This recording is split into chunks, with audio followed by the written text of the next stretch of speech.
Hello friends, क्या आप twelfth pass कर चुके हैं? क्या आपने ट्वेल्थ साइंस से करी है, नॉन मेडिकल साइंस से भी अगर करी है, और क्या आपको पैरामेडिकल साइंस की तरफ या पैरामेडिकल कोर्सेज करने की इच्छा जागरूक है? क्या आप अभी कंफ्यूजन में हैं कि अगर मैं पैरामेडिकल कोर्सेज करके, जिसमें आप हॉस्पिटल्स, क्लिनिक्स, लेबोरेटरीज के अंदर जा सकते हैं, जैसे आप जानते होंगे, तो उसमें मेरा क्या भविष्य रहेगा? क्या मैं इस फील्ड को चूज करूं या नहीं चूज करूं? ये आप माइंड में डायलेमा में हैं। तो आज इस वीडियो के माध्यम से, ग्लोबल A1 इंस्टीट्यूट के इस वीडियो के माध्यम से आपको क्लैरिटी करेंगे कि किस तरीके से ये जो इंडस्ट्री है, दैट इज पैरामेडिकल साइंस की इंडस्ट्री जो है, जो एक बैकबोन की तरह, किस तरीके से रीढ़ की हड्डी एक इंसान की, अगर मैं सबसे इंपॉर्टेंट स्ट्रक्चर की बात करूं तो हमारी स्पाइन होती है, यानी कि रीढ़ की हड्डी, जिसके माध्यम से हम स्ट्रेट रहते हैं। अगर उसमें कुछ प्रॉब्लम हो जाए तो फिर सब कुछ स्ट्रक्चर कोलैप्स हो सकता है। इसी तरीके से पैरामेडिकल फोर्सेस, जो हमारे पैरामेडिकल स्टाफ्स, हमारे पैरामेडिकल डिपार्टमेंट जो हमारा है, ये इस हेल्थ इंडस्ट्री की, इस हेल्थ इंडस्ट्री की एक बैकबोन है, इसलिए सबसे इंपॉर्टेंट है। इसलिए इनका फ्यूचर कैसा होने वाला है, किस तरीके से अगर आप इस फील्ड में घुस रहे हैं या अपने बच्चों को इस फील्ड में डालना चाहते हैं तो उनका क्या फ्यूचर प्रोस्पेक्टिव होगा, और किस तरीके से वो इस फील्ड में आके अपना भविष्य बना सकते हैं, आज आप इस वीडियो के माध्यम से कंप्लीट डिटेल जानेंगे। इसलिए इस वीडियो को लास्ट तक जरूर देखें, हो सकता है ये आपके या फिर आपके बच्चे का भविष्य बनाए।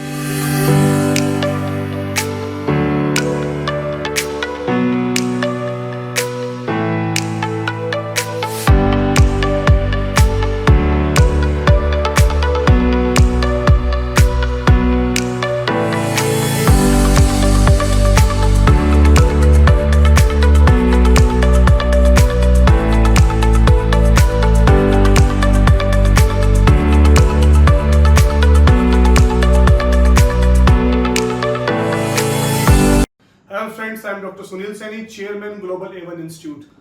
सो पैरामेडिकल स्टाफ या पैरामेडिकल फोर्स जो हमारे पास है वो क्या होती है, हम इस चीज को डिस्कस करेंगे और किस तरीके से बहुत ही इंपॉर्टेंट है। सो अगर मैं इस तरीके से आपको समझाना चाहूंगा बहुत ही सिंपल तरीके से, कि अगर आप कभी एक हॉस्पिटल में जाते हैं, आप एक एग्जांपल सेट करिए कि आप एक हॉस्पिटल में जाते हैं, खुद गए हो या अपने पेरेंट्स को लेके गए हो, और एक हॉस्पिटल में एक पेशेंट की जो जर्नी होती है वो किस तरीके से होती है। यानी journey of a patient means कि एक पेशेंट जब हॉस्पिटल के अंदर एंटर करता है तो वो जितने भी सीक्वेंस के थ्रू गुजरता है, इवेंट्स और sequence that the patient begins when the patient first develops a need for clinical care and engage with the organization. यानी कि जब भी कोई पेशेंट एक हॉस्पिटल के अंदर जाता है, किसी बीमारी से जाता है, जब वो हॉस्पिटल के टच में आता है, जब हॉस्पिटल में पहुंचता है, तो किस तरीके से वो डॉक्टर तक पहुंचना, डॉक्टर तक पहुंचने के बाद उसकी इन्वेस्टिगेशंस होना, किस तरीके से उसका ट्रीटमेंट होना, ये एक सिनेरियो प्रेजेंट करता हूं जिसके माध्यम से आपको क्लैरिटी होगी कि किस तरीके से पैरामेडिकल स्टाफ्स की इंपॉर्टेंस, सिग्निफिकेंस हर कदम पे है, और क्यों मैंने शुरू में कहा कि ये इस इंडस्ट्री की, मेडिकल इंडस्ट्री की रीढ़ की हड्डी है। तो एक सिनेरियो समझते हैं कि फॉर एग्जांपल एक पेशेंट है, जिसको दो तरीके के पेशेंट आप समझ लीजिए। एक पेशेंट वो है जिसको हड्डी में फ्रैक्चर हो गया और उसको इमरजेंसी डिपार्टमेंट के अंदर पहुंच गया। So now I will explain you. Let's say there are two scenarios. So for example journey समझते हैं, इससे आपको ये समझ में आएगा, आपको क्लैरिटी होगी कि क्यों मैं बार बार कह रहा हूं कि ये इतनी इंपॉर्टेंट फील्ड है। देयर आर टू सिनेरियो, हमारे पास दो सिनेरियो हो गए। एक पेशेंट वन है जिसको फ्रैक्चर हो गया है, उसको फ्रैक्चर हुआ है और वो पेशेंट डायरेक्टली इमरजेंसी डिपार्टमेंट में जाएगा, यानी कि ऐसा डिपार्टमेंट जिसमें तुरंत देख लिया जाए, that is called emergency department, उसको हम इमरजेंसी डिपार्टमेंट कहेंगे।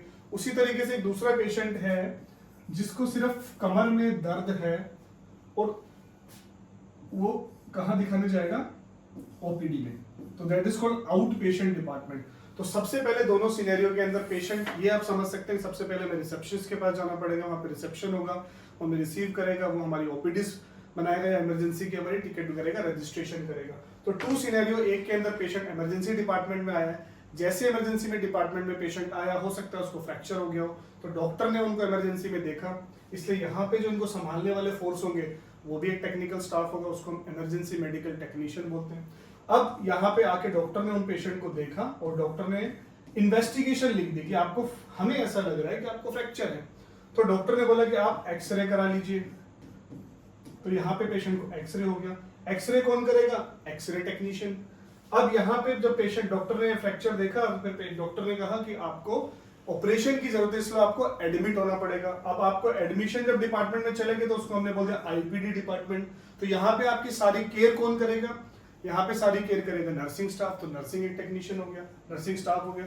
उसके बाद हमें ये बताया गया कि आपके सारे ब्लड इन्वेस्टिगेशंस कराइए क्योंकि आपको सर्जरी की जरूरत है। तो सारे ब्लड इन्वेस्टिगेशंस कौन करेगा? डीएमएलटी या एमएलटी, मेडिकल लेबोरेटरी टेक्नीशियन। अब यहाँ से जो जर्नी चलती है वो ये होती है कि अब आपको ऑपरेशन होने वाला है, तो ऑपरेशन के लिए चला गया पेशेंट, ऑपरेशन थिएटर टेक्नीशियन। और फिर जब पेशेंट को हम सारा चीज करने के बाद यहाँ पे ऑपरेशन थिएटर में 2 टाइप के टेक्नीशियन मिलेंगे आपको, operation theatre technician and anaesthesia technician. सब कुछ हो गया, ऑपरेशन हो गया, ड्रेसिंग्स हो गई, अगले दिन डिस्चार्ज हो गया, पेशेंट डिस्चार्ज होके अपने घर चला गया। That is one journey. Similarly दूसरा पेशेंट है जो ओपीडी के अंदर आया, अब वो ओपीडी में आता है तो वहां उनके असिस्टेंट्स होते हैं डॉक्टर्स के, वो एक टेक्निकल स्टाफ हो सकता है। यहाँ पे उन्होंने एक्सरे एडवाइस कर दिया या एमआरआई एडवाइस कर दिया, सीटी स्कैन एडवाइस कर दिया, तो वो रेडियो टेक्नीशियन के पास चला गया। मेडिकेशन लिखी, फार्मा के पास चला गया, फार्मासिस्ट के पास चला गया, दवाई लेके चला गया, तो फार्मेसी असिस्टेंट या वो भी एक फार्मेसी डिप्लोमा इन फार्मेसी या डिग्री इन फार्मेसी हो सकता है। तो इस सिनेरियो से आपको समझ में आएगा कि डॉक्टर तो अभी भी एक ही है। इन सारे सिनेरियो में आप समझिए कि डॉक्टर एक ही है, डॉक्टर वही ऑर्थोपेडिक सर्जन है, उसके बाद 2 तरीके के पेशेंट आ गए, लेकिन उसके उस हॉस्पिटल को चलाने के लिए इतने सारे स्टाफ की रिक्वायरमेंट हो रही है अगर प्रॉपरली सब कुछ फॉलो किया जाए। एक रिसेप्शनिस्ट की रिक्वायरमेंट है, ओपीडी कराने वाले की रिक्वायरमेंट है, रेडियो टेक्नीशियन की रिक्वायरमेंट है, पेशेंट इमरजेंसी में आ गया तो इमरजेंसी टेक्नीशियन की रिक्वायरमेंट है, आईपीडी में नर्सिंग की रिक्वायरमेंट है, ओटी के अंदर ओटी टेक्नीशियन, एनेस्थीसिया टेक्नीशियन की रिक्वायरमेंट है, और फिर वो घर चला जाता जीडीए जो नॉर्मल स्टाफ्स होते हैं, जीडीए स्टाफ्स है, टीपीए स्टाफ्स हैं जो टीपीए की हैंडलिंग करते हैं, बिलिंग स्टाफ्स है, अकाउंटेंट स्टाफ्स, इतने सारे लोग मिलके एक हॉस्पिटल चला रहे होते हैं। और मैंने यहाँ पे सिनेरियो दोस्तों सिर्फ एक सिंगल डॉक्टर का दिया है क्योंकि मैं ऑर्थोपेडिक सर्जन हूँ, तो मैंने अपनी एग्जांपल लेकर दिखाया है कि अगर मैं एक ऑर्थोपेडिक सर्जन होता है, जब मैं अपना हॉस्पिटल चला रहा हूँ पूरे के पूरे सारी उसको देखते हुए, तो इतने सारे स्टाफ्स की रिक्वायरमेंट है। इसमें 2 कैटेगरी हो गई, receptionist, GDA, cleaning staffs, TPA, help desk, accountants. दूसरी तरफ हो गया हमारा जो बाकी सारी चीज चला रहे हैं, emergency medical technician, X ray technician, lab technician, OT technician, anaesthesia technicians, ये सारे के सारे स्टाफ्स के सारे के सारे स्टाफ हमारे पैरामेडिकल स्टाफ्स हैं।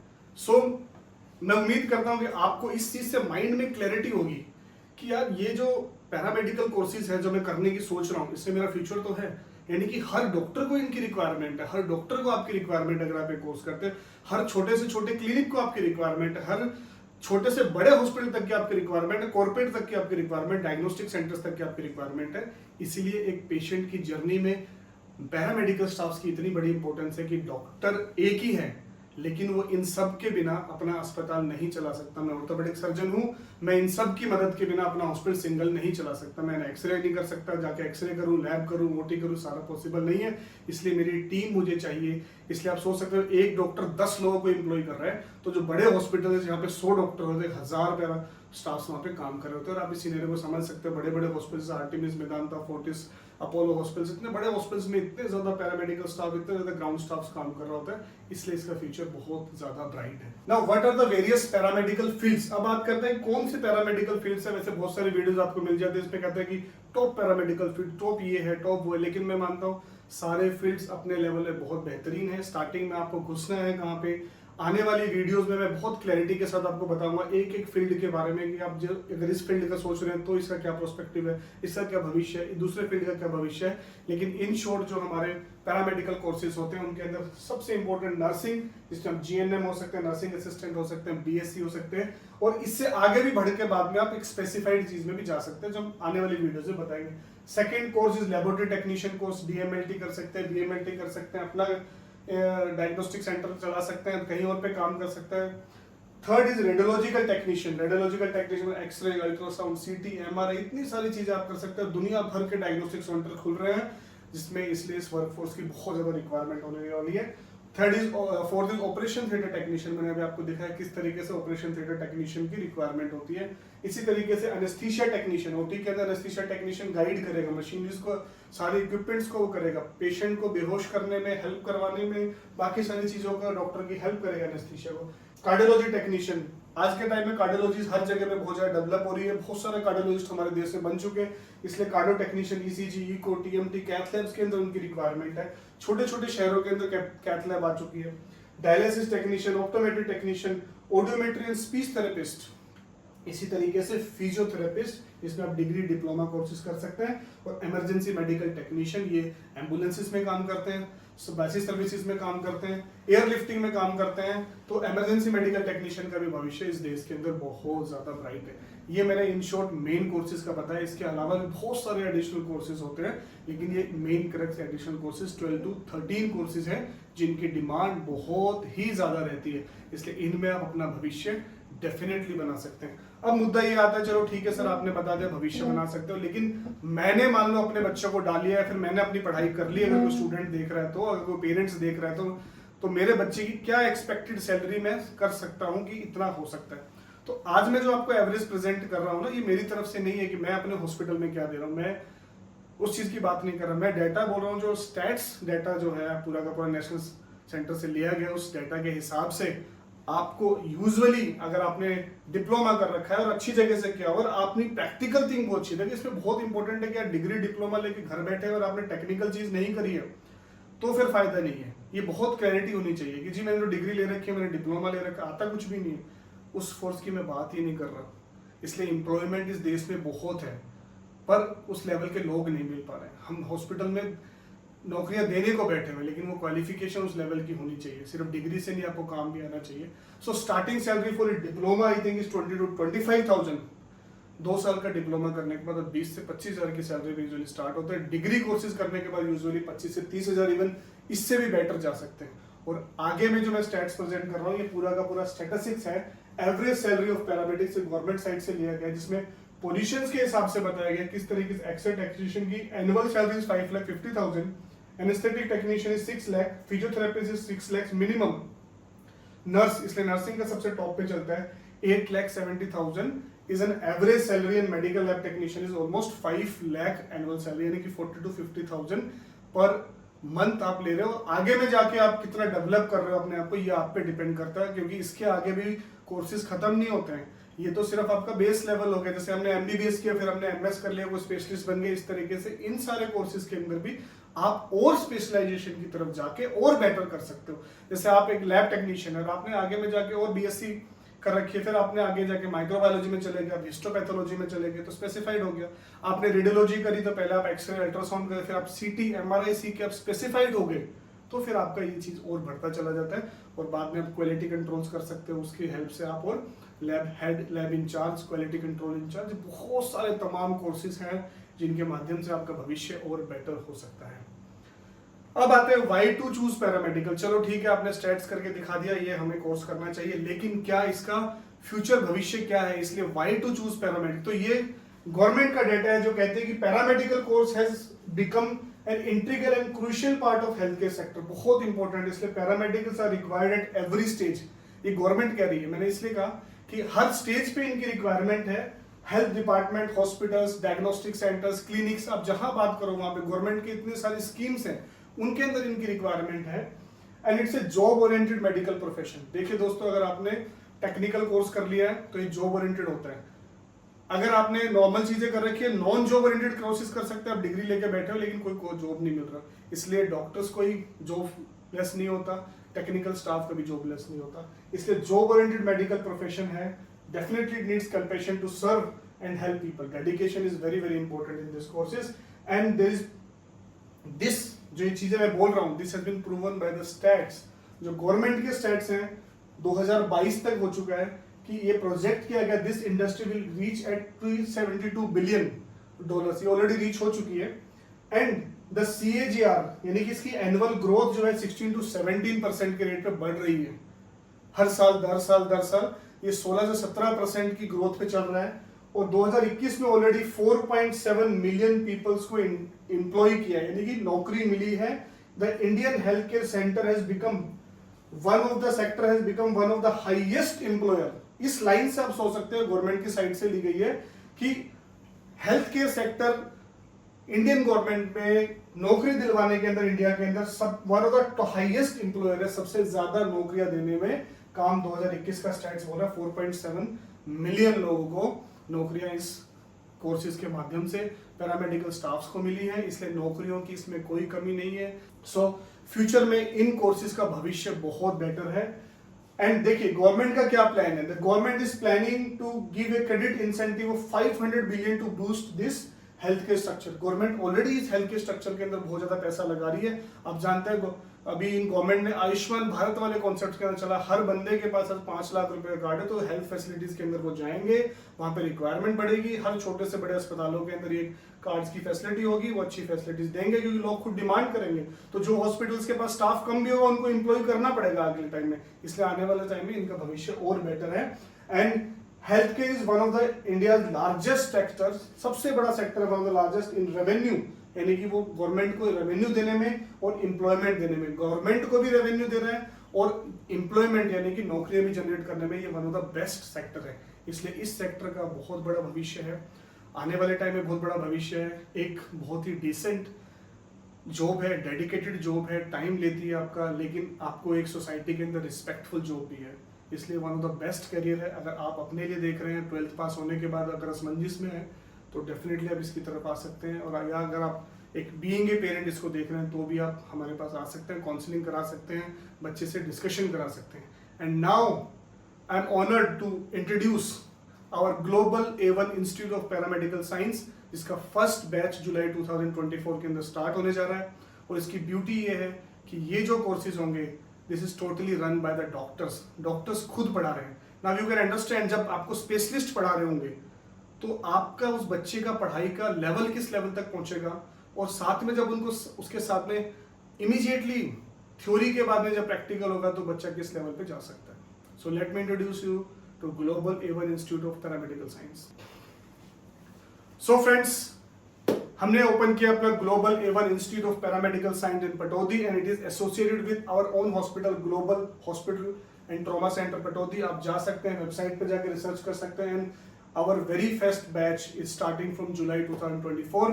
अगर आप 12th पास हो चुके हैं, आप ये अपने किड्स के लिए देख रहे हैं, अपने बच्चों के लिए देख रहे हैं, कोई भी असमंजस में है तो आप हमारे नीचे दिए गए नंबर पे कांटेक्ट कर सकते हैं, बच्चे की फ्री काउंसलिंग करा सकते हैं। सबसे ब्यूटी की बात यह है कि ये कोर्सेज ऑनलाइन और ऑफलाइन अवेलेबल होंगे, नंबर 1। एंड नंबर 2 जो बहुत ही इंपॉर्टेंट चीज है कि इन कोर्सेज में मैक्सिमम स्टाफ जो है हमारे यहाँ, जो टीचिंग स्टाफ है वो सारे के सारे डॉक्टर्स हैं, और मैक्सिमम डॉक्टर्स को हमने रखा है ताकि वो इस लेवल पे, हम हमेशा फील करते हैं कि पैरामेडिकल स्टाफ जो हमारे पास, जब भी मैं इंटरव्यूज लेता हूं तब पता चलता है कि उस लेवल तक नहीं बच्चा पहुंच पाया है, तो उसमें बच्चे को पढ़ाने में कहीं ना कहीं पे कमी रह गई है, बच्चे को सही से टीचिंग नहीं मिल पाई है, प्रैक्टिकल नहीं हो पाया है। सो इसीलिए हमने इंटीग्रेट किया इस चीज को कि एक तरफ बच्चा डॉक्टर से ही पढ़ रहा है ना, हाईली क्वालिफाइड डॉक्टर से पढ़ रहा है, फिर वहीं पे प्रैक्टिकल भी कर रहा है। Therefore we hospitals as well as our institutes both are attached together and they are just adjacent to each other, इसलिए बच्चे को मैक्सिमम बेनिफिट होने वाला है। So friends, our first batch is starting from July 2024। आपकी कोई भी query है, कोई भी डाउट आप ऑनलाइन आके पूछ सकते हैं। कोई बच्चा दूर बैठा हुआ है और वो हमारे से ऑनलाइन एक बार कंसल्टेशन लेना चाहता है, वो एक बार डेमो लेना चाहता है, बात करना चाहता है, असमंजस में है, तो डेफिनेटली वो हमारी टीम से डिस्कस करके डायरेक्ट मुझसे भी बात कर सकते हैं, मेरी बाकी डॉक्टर्स की टीम से बात कर सकते हैं। हम जूम पे आपकी 5-10 मिनट्स की, 15 मिनट्स की, 20 मिनट्स की, जब तक बच्चा सेटिस्फाइड ना हो, हम पूरी काउंसलिंग बच्चे की कर रहे हैं। बहुत सारे बच्चे रजिस्टर हो रहे हैं, और सबसे बड़ी बात है कि take advantage of maximum discount, because first semesters के लिए हम लोग डिस्काउंट्स प्रोवाइड कर रहे हैं जो आप फोन करके हमसे डिस्कस कर सकते हैं। And there are load of courses, so this is the various high demanding courses. So मैं उम्मीद करता हूं कि इस वीडियो के माध्यम से, ये जरूर डेफिनेटली एक लंबी वीडियो है जिसमें मैंने पेरेंट्स के लिए, बच्चों के लिए क्लैरिटी करी है, और आप समझ सकते हैं कि जब ऐसे इंस्टीट्यूट्स जहां पे खुद डॉक्टर्स पढ़ा रहे होंगे, डॉक्टर्स के द्वारा ट्रेन किए हुए स्टाफ जो होंगे, उनका लेवल क्या होगा और किस तरीके से उन बच्चों का भविष्य और ज्यादा उज्जवल ही होगा, ये मैं ऐसी उम्मीद करता हूँ। और हमारी पूरी की पूरी प्रैक्टिसेस जो होंगी वो फेयर प्रैक्टिसेस है, बच्चों को पढ़ाना, उनके सारे के सारे टीम को उसी के समय उनको प्रैक्टिसेस कराना, ताकि बच्चा जब फील्ड में जाए तो उसको बिल्कुल भी ये ना हो कि मैं सिर्फ थ्योरी पढ़ रहा था, मैं प्रैक्टिकल नहीं कर पाया। और जो बच्चे ऑनलाइन हमारे से एसोसिएट करना चाहेंगे उनका भी हम इस तरीके से अरेंजमेंट करेंगे कि वो थ्योरेटिकल पढ़ने के बाद तुरंत आसपास के हॉस्पिटल्स के अंदर ही अपनी ट्रेनिंग सेशन स्टार्ट करें। So being a chairman, thank you for watching this video. I am very happy to announce the opening of our Global A1 Institute of Paramedical Science in Pataudi. You can see our website, वहाँ पे आप जा सकते हैं, search कर सकते हैं, कोई भी क्वेरी हो डेफिनेटली खुल के हमारे से बात कर सकते हैं। और डॉक्टर से सब है, पूरी टीम से भी, हमारे काउंसलर से, हम हमारी बाकी डॉक्टर से, हमारे जो फैकल्टीज जो बात आने उनसे, एंड हमने एकेडमिक्स को भी बिल्कुल जो हमारी नेशनल एजुकेशन पॉलिसी 2022 जो रिसेंट आई है, 2020 की रिसेंट पॉलिसी के हिसाब से पूरा का पूरा सिलेबस करिकुलम को डिजाइन किया है, प्रैक्टिकल करिकुलम को डिजाइन किया कि बच्चा थ्योरी पढ़ेगा, प्रैक्टिकल करेगा, स्किल लैब्स में उसको देखेगा, फिर जाके सीधा 6 महीने बाद वो पेशेंट्स के ऊपर भी देखने लग जाएगा। तो ये 3 बहुत ही अच्छे कॉम्बिनेशन, जहाँ थ्योरी पढ़ा रहे हैं, शुरू में स्किल लैब्स में ले जा रहे हैं, और जैसे बच्चा एक बार स्टिमुलेट हो चुका है इस चीज़ के लिए, तो तुरंत हमने बच्चों को, क्योंकि हमारा अपना खुद का हॉस्पिटल, तो बच्चों को हम प्रैक्टिकल भी वहाँ पे दिखा रहे हैं, पेशेंट से भी दिखा रहे हैं। कोई एक्सरे टेक्नीशियन कोर्स है तो उसको एक्सरे भी दिखा रहे हैं कि इस तरीके से एक्सरे होता है, इस तरीके से मशीन होती है लाइव। ये कोई स्किल लैब वाला डेमो ओनली नहीं कि वहाँ जब बच्चा जाएगा तो कंफ्यूज हो जाता है। तो यहाँ पे everything will be skill lab के बाद में सारा का सारा ओरिजिनल की ये चीज़ है। सो इसलिए one of the best centre, one of the best amalgamation of all the things, ताकि हम मैक्सिमम बच्चों को दे सकें। So friends, thank you for watching. अगर आपकी कोई भी डाउट है तो नीचे कनेक्ट करें, वीडियो को लाइक करें, शेयर करें। अगर आपके किसी जानने वालों में कोई 12th पास है, कोई बच्चा अगर अभी कंफ्यूजन में है या फिर पास आउट हो चुका है, तो डेफिनेटली आप हमारे से कनेक्ट कर सकते हैं। उनकी डाउट्स को हम क्लियर करेंगे पूरे का पूरा, और किस तरीके से बच्चा अपना पैरामेडिकल कोर्सेज करके अपना भविष्य बना सकता है, उसको हम जरूर इस चीज़ के लिए पूरा का पूरा ट्रेन करेंगे। तो thank you so much for watching.